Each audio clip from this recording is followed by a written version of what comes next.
qui avait tiré la grande foule, 35 000 spectateurs payants.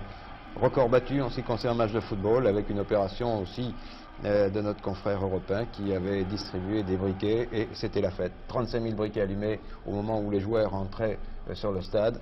Je veux dire que bon, la soirée commençait très bien.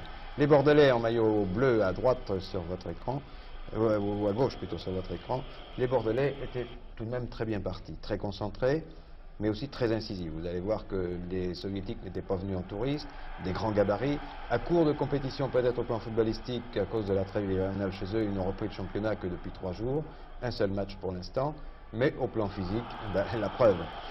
Au plan physique, c'était très bien. Alors tout d'abord c'est Chalana qui a été un petit peu bousculé, ensuite Alain Giresse et puis ensuite beaucoup d'autres. Mais ça n'a pas refroidi les Bordelais. Les Bordelais qui, par Alain Giresse ici, tirent donc la première pénalité de cette rencontre. Alors qu'effectivement, sur les balles aériennes, très difficile de surprendre les Soviétiques. Mais...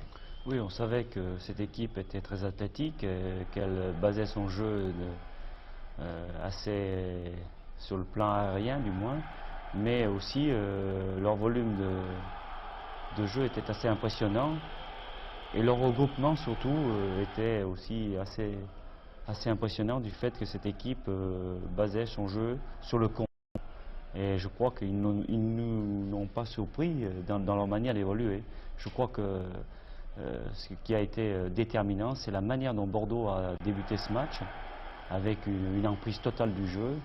Regardez là ici, encore d'entrée de jeu, toutes les occasions que nous sommes créées. Et automatiquement, si vous voulez, cette équipe russe a vraiment douté devant ces accélérations. Et puis peut-être, effectivement, c'est à ce niveau tout au moins, quelque chose de nouveau, cette pénétration sous tous les angles dans la surface de réparation. Oui, nous savions que nous avions en face de nous des grands gabarits et il fallait surtout aller à la percussion pour justement provoquer le décalage et automatiquement nos petits gabarits faisaient le reste.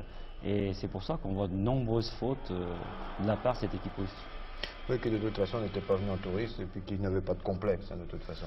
Non, puis c'est une équipe neuve qui découvre un tout petit peu la compétition européenne. Et ensuite, si vous voulez, ils ne sont pas tellement sortis aussi de leur base et ils ont été extrêmement surpris de la manière dont nous avons entamé cette rencontre. Et il aurait fallu justement que cette concrétisation soit plus probante et plus efficace. Voilà le premier but. Le premier but qui est tout de même tout à fait remarquable.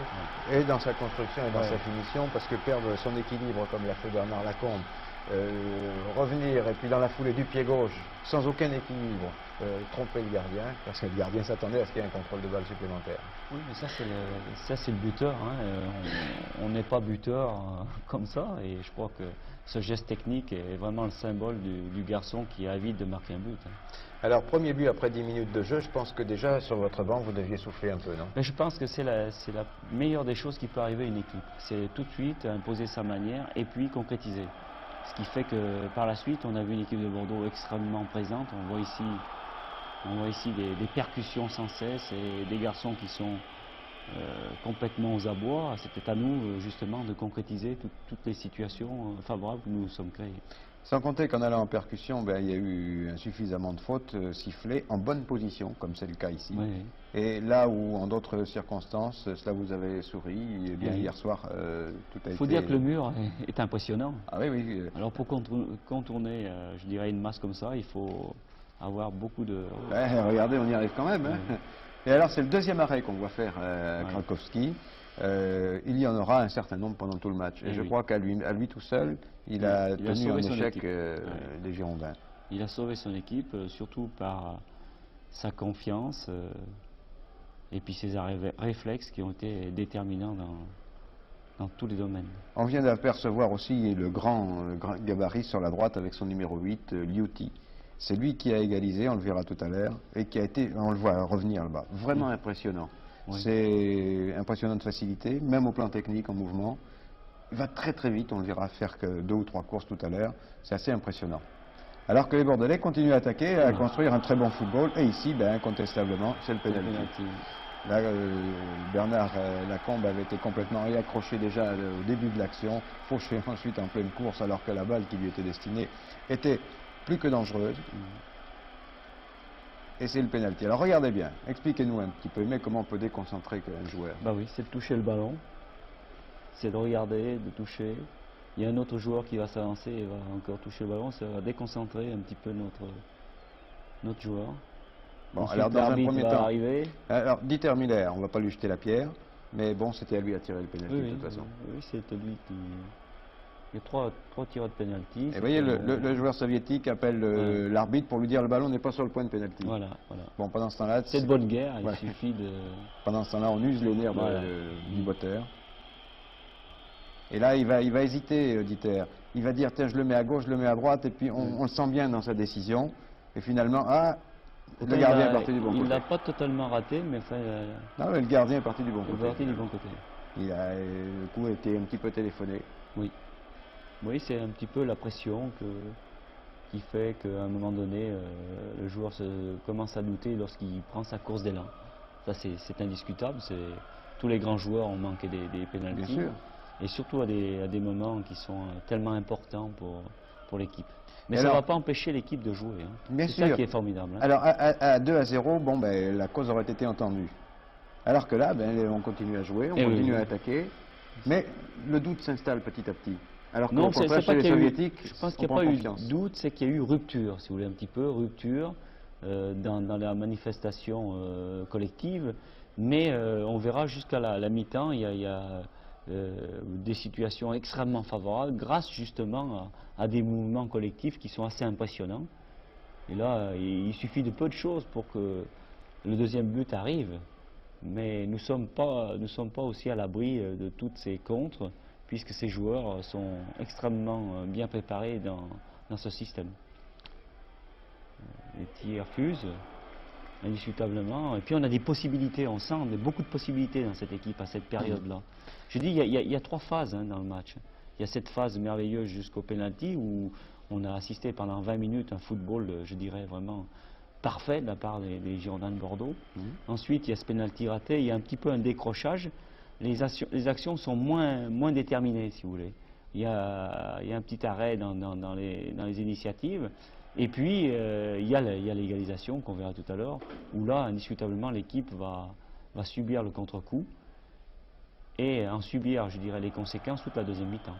Là, on est toujours en position offensive. Vous verrez que les Bordelais ont toujours eu l'emprise totale du jeu, constamment. Alors, je sais que c'est votre métier, donc vous êtes habitué à avoir une vision du jeu depuis le banc de touche, depuis le sol. Là, en voyant ces images pour la première fois, en position aérienne, est-ce que vous avez l'impression que vos joueurs, avec encore une nouvelle intervention de Frankowski très nette, est-ce que vous avez l'impression que vos joueurs étaient positionnés comme il le fallait sur le terrain? Et puis, disons, c'était notre désir, c'est-à-dire que l'équipe a été changée avant le coup d'envoi, comme tous les pays de l'Est savent le faire. Et je dirais que la formation adverse a joué comme on l'a voulu, c'est-à-dire s'est organisée en fonction de nos points forts, ce qui est quand même une bonne chose. Là, c'est une rare contre-attaque de cette équipe, il va y avoir même un coup franc, mais on peut pas dire que cette équipe soviétique a, sur le plan jeu, donné un rayonnement à ses fonctions. De toute façon, ils ont carrément abandonné le milieu de terrain d'une manière délibérée. Oui. Bon, on savait qu'ils allaient jouer à 8 derrière et 2 devant, hein, et procéder par balles profondes et obliques pour, je dirais, créer un petit peu une certaine... oh là là, quand on revoit ces images, il y a des boulevards énormes dans cette défense.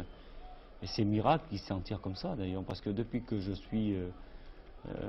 disputé les coupes européennes, je ne me souviens pas d'avoir vu une équipe avoir autant de possibilités et autant d'occasions de but véritables, avec, je dirais, des... Regardez. Là encore. Et des situations favorables. Deux Bordelais au milieu de 4 défenseurs, et c'est eux, à la limite, qui ont presque la couverture de la balle. Mais il est sûr qu'il y a eu des moments, alors que revoilà encore Liuti, le fameux numéro 8, qui est vraiment impressionnant de facilité, au sein d'une équipe qui, elle, par contre, est un petit peu faible dans l'ensemble au plan football.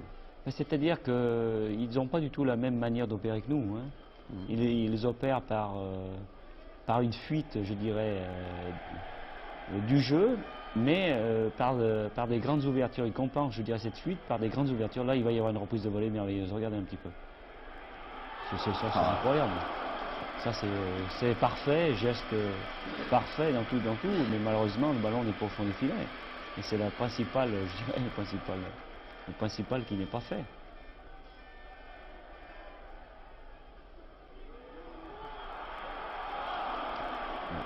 Encore une situation. Oui, encore deux Bordelais au milieu de 4 joueurs, et ce sont eux qui touchent le ballon. Oui. Ce pressing est assez impressionnant, hein, où chaque Bordelais participe et donne. Voilà, c'est un contre.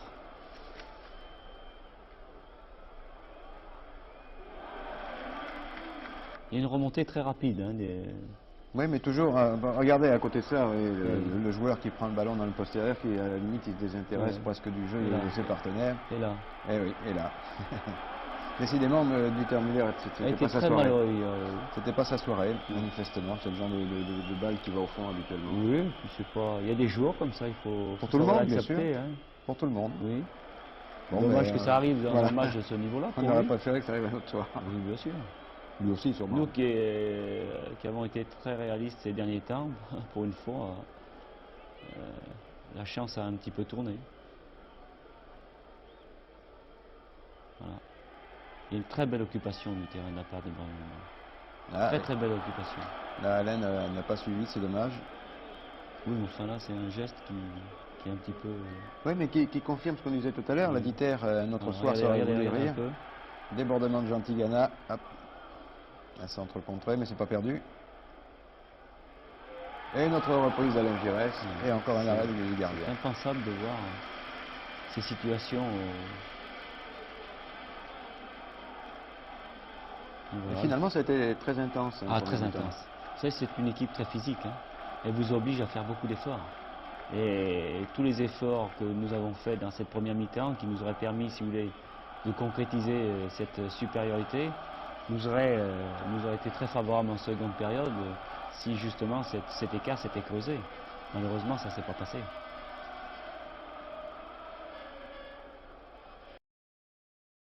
Il y a toujours une reprise extrêmement favorable. Ouais. Et surtout la participation est intéressante. Ouais. C'était un peu la panique, on se dégage. C'est-à-dire qu'on avait fait l'essentiel. Hein. L'essentiel était fait sur le plan technico-tactique. Il manquait plus que, je dirais... La conclusion. Voilà. Le but, hein. Voilà. Oui. Et il s'en est fallu de rien. Oui. C'est donc l'égalisation. Est-ce qu'on pouvait espérer mieux pour les Bordelais?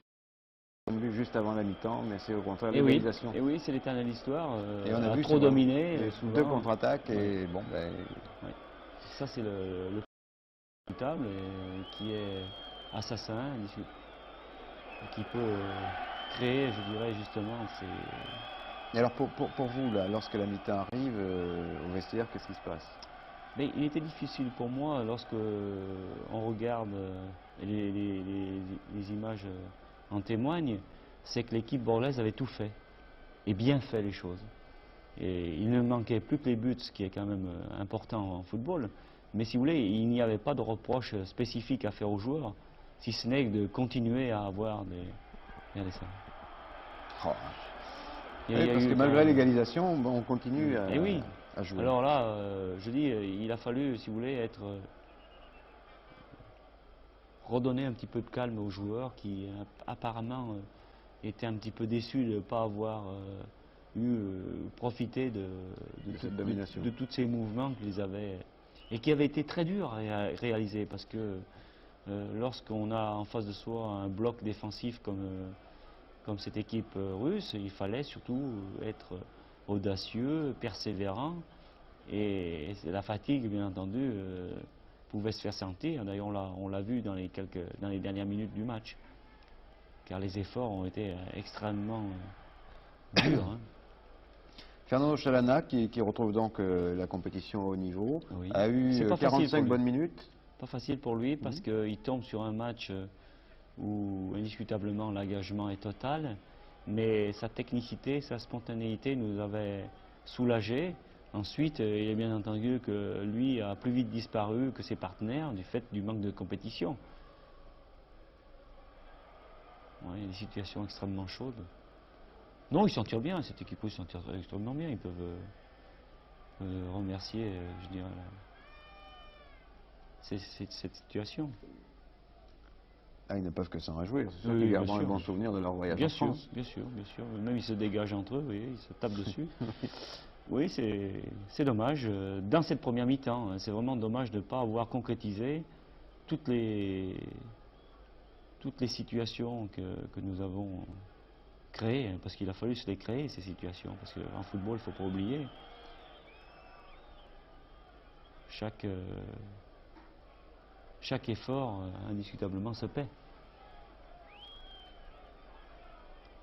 Et là, les Russes reprennent de temps en temps un petit peu le ballon pour justement éviter ce pressing qui a été le nôtre tout au long de cette première mi-temps.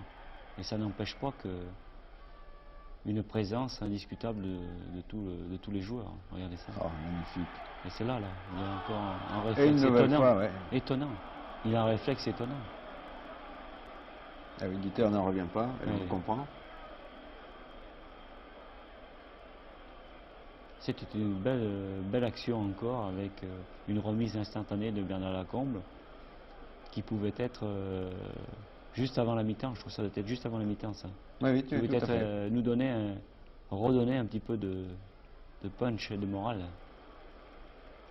Il faut dire que ce gardien de but était d'une présence et d'une tranquillité impressionnante. Voilà la mi-temps. Alors, un partout. Pris courage et a repris, je dirais, force et morale. Et c'est ce qui va se passer un tout petit peu. Encore que cette deuxième mi-temps, à mon avis, si nous nous sommes aussi créé beaucoup d'occasions, on l'a moins bien joué.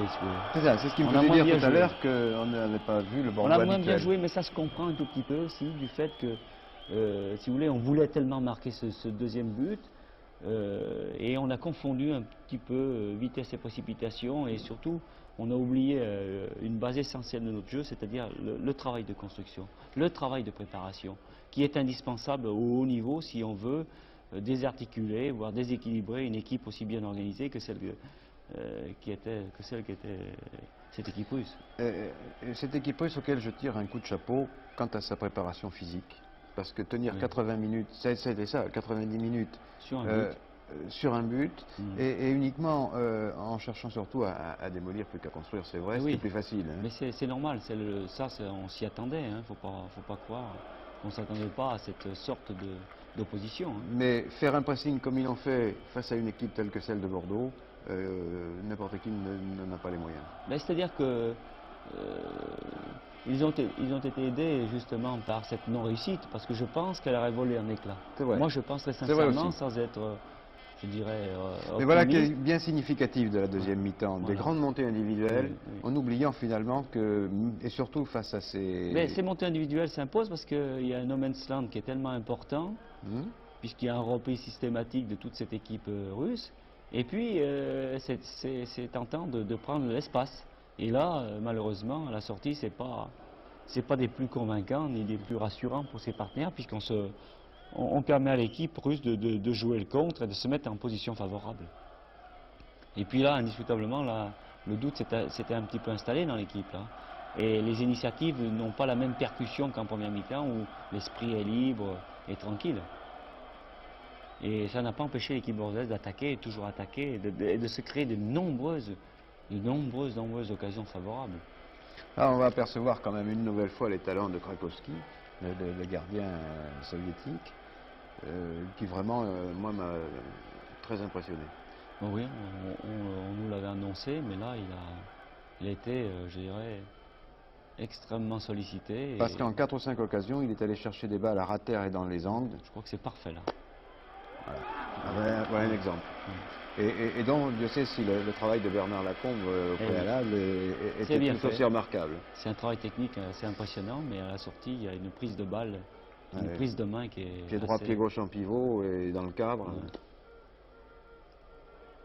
Assez bien fait.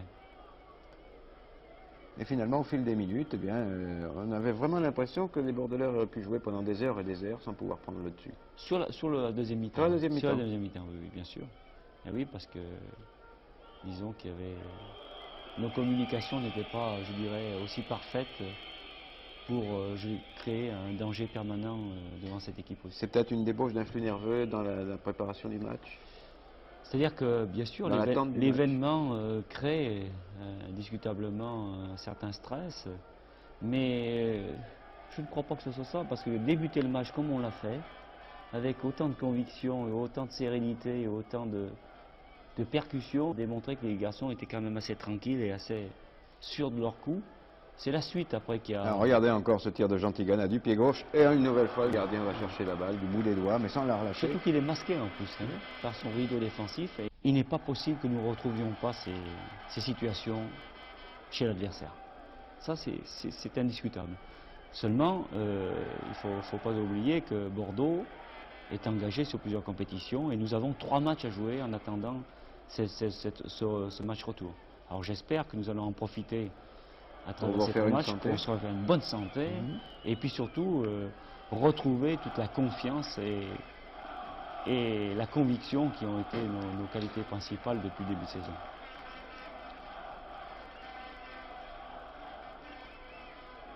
Les Bordeaux continuent à attaquer. Il y a eu des phases extrêmement intéressantes, il ne faut pas l'oublier. Mais toujours ce petit manque de réussite. Et puis il y a un regroupement tellement massif de l'adversaire qui fait que...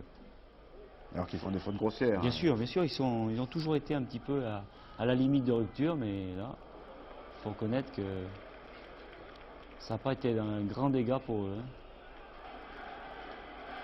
Et voilà ce fameux gardien.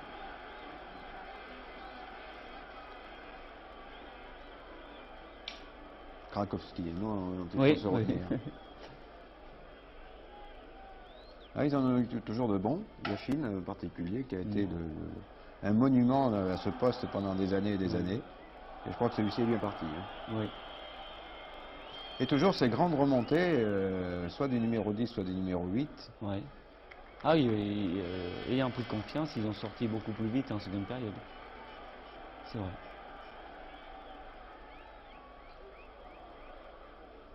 Vous savez, et puis le temps passant, cette équipe russe a toujours eu... Regardez du côté gauche où on revient en masse 2, 4, 6, 7 joueurs qui venaient de remonter sur une faute au milieu du terrain. Bien sûr. Ah, c'est le jeu. Hein. Puis vous voyez ces grandes balles profondes qui indiscutablement sont difficiles à jouer. Le match retour, vous le voyez identique au match aller, je pense aux informations. C'est pas une équipe qui est capable de bien prendre le jeu. En revanche, regardez encore. Moi, je n'avais pas vu ça. Je n'avais pas vu cette situation en plus. Ah oui. Regardez, c'est pas fini. Ouais. Moi, je m'en souviens plus de ça. Non, le match retour, je pense que cette équipe ne sera pas... jouera de la même manière. Il ne faut pas croire qu'ils vont se livrer ou faire quoi que ce soit. Hein. Je ne pense pas. Hein. Ils vont nous attendre tranquillement et du fait qu'ils ont un bloc défensif extrêmement soudé, ils vont jouer par grandes balles et leurs attaquants qui sont extrêmement rapides vont essayer de nous prendre en défaut, c'est tout. À nous maintenant de trouver une parade. Je pense qu'on a quelques temps pour bien travailler tout ça. Enfin, à la limite, vous-même, même si par tempérament et compte tenu de votre potentiel technique et offensif, vous êtes davantage braqué sur le but adverse, alors que là, effectivement, à mon avis, il y avait vraiment hors-jeu au départ du ballon. C'est pas lui, il y a les deux. C'est l'autre derrière. Il y a deux, ils sont deux. Ah ouais. Au départ du ballon, incontestablement, vous étiez plus avancé. Oui, compte tenu de tout ce potentiel, vous allez continuer à jouer comme vous savez le faire, vous allez modifier quelque chose? Je suis extrêmement convaincu des possibilités que nous avons. Il faut absolument que nous puissions imprimer un certain rythme à ce match-là, surtout qu'il soit contraire à leur jeu aérien. Et les petits gabarits vont quand même poser d'énormes problèmes à cette puissance athlétique. Voilà, ce sera la dernière attaque que nous verrons ou que nous reverrons, parce que je suppose que vous vous intéressez au football, vous avez suivi le match en direct hier, mais il était tout de même intéressant en compagnie de l'entraîneur de l'équipe de revoir et d'avoir un peu de réflexion à froid sur ces images. En attendant, bien entendu, déjà... Il y aura une belle occasion, alors, regardez. Eh oui, c'est encore...